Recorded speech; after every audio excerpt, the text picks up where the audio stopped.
मानव समाचार, मानवता के हक में। पहले खुशखबरी बताता हूँ। दिल्ली में कोरोना की रफ्तार काफ़ी कम हो गई है। पिछले 24 घंटों में दिल्ली में केवल 2200 कोरोना के केस आए हैं। संक्रमण दर भी घट के पिछले 24 घंटों में केवल 3.5% रह गई है।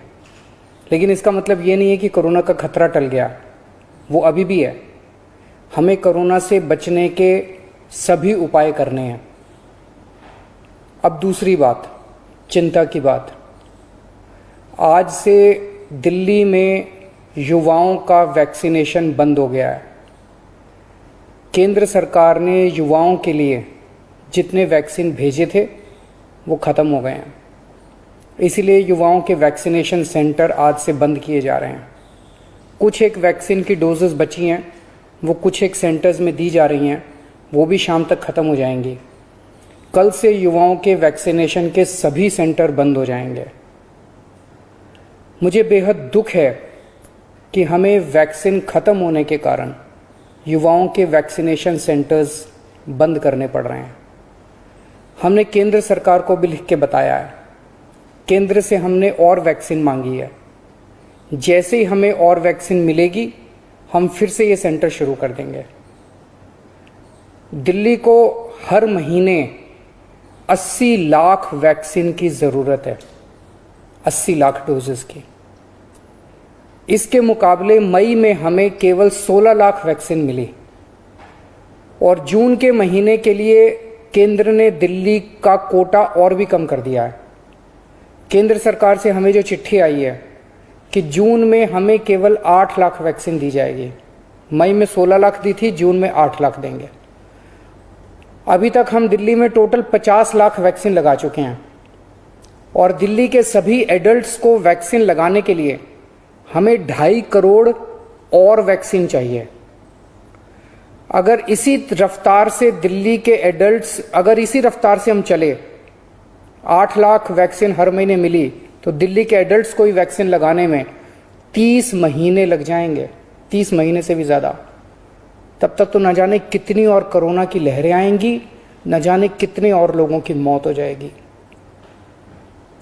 तीसरी लहर से दिल्ली और देश को बचाने का एक ही तरीका है, कम से कम समय में अधिक से अधिक लोगों को वैक्सीन की सुरक्षा दी जाए।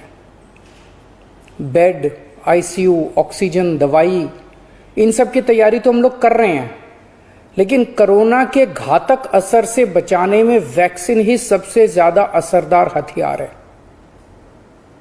वैक्सीन की कमी केवल सरकार की चिंता नहीं है, आम आदमी भी वैक्सीन के इस संकट से बहुत डरा हुआ है। कल एक अम्मा का फोन आया, बोली मुझे और मेरे बेटे को वैक्सीन लगवानी है। मैंने पूछा अम्मा कितनी उम्र है दोनों की? बोली मेरी उम्र 65 साल है, मेरे बेटे की उम्र 35 साल। मैंने कहा अम्मा युवाओं की वैक्सीन तो खत्म हो गई, आपको लगवा दूंगा।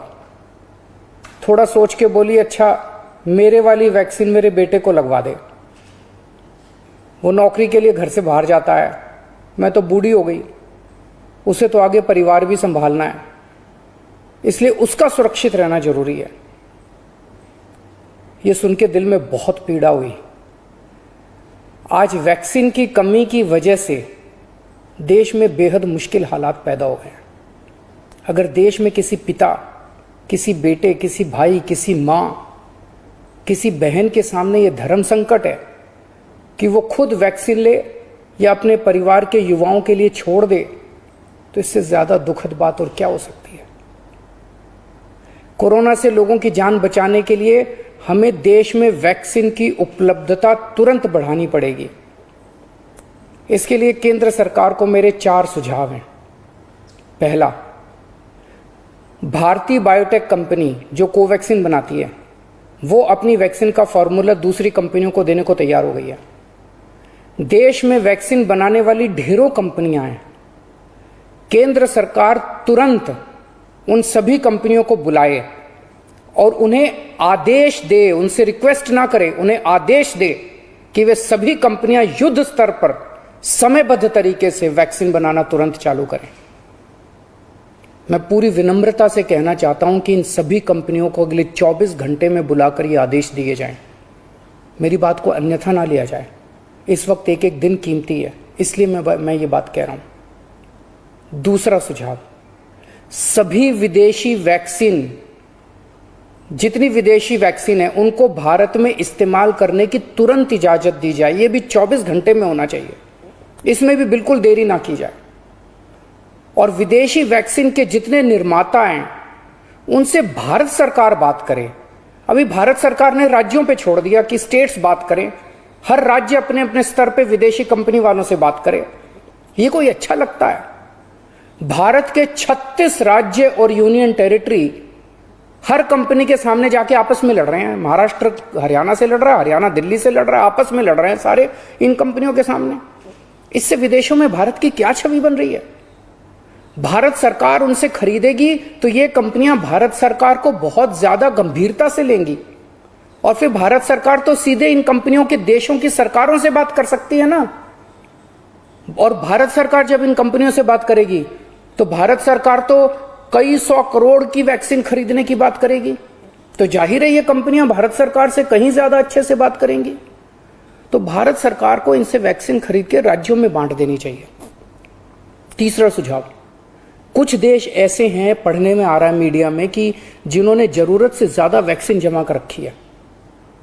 उनकी जनसंख्या जितनी है उसके हिसाब से उनको जितनी वैक्सीन चाहिए उससे कहीं ज्यादा वैक्सीन वो स्टोर करके बैठे हैं।